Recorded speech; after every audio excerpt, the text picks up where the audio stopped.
বন্ধুরা এই মাত্র স্নান করে আসলাম, কি ঠান্ডা, এসে রোদ্রের মধ্যে বসে গেছি, ভীষণ ঠান্ডা লাগছে, ভীষণ ঠান্ডা। রানাঘাট আমার মতো এরকম ভাবে স্নান করে এসে রোদ্রের মধ্যে চট করে বসে যাও বলো তো, যা ভাগ্যিস রোদ্রটা একটু উঠাতে, নাহলে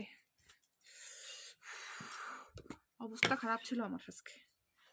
আমার একদম পুরা শরীর বরফ হয়ে গেছে, পুরা শরীর। একটু রোদ্দুর লাগিয়ে রোদ্দুর মধ্যে বসে বসে একটু ক্রিম টিম মেখে নিই, তারপরে গিয়ে আয়ুষের পূজা দিয়ে হলো, পূজা দেওয়া হয়ে গেছে, আয়ুষ পূজা দিয়ে নিয়েছে, স্নান করে এসে চুল টুল কেটে। আয়ুষ দেখা যাও তোমার চুল কাটানি কিরকম হয়েছে?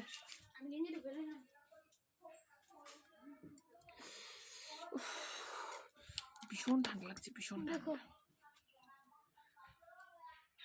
আয়ুষের চুল কাটানি কিরকম হলো আমাকে অবশ্যই জানাবে, বলবে।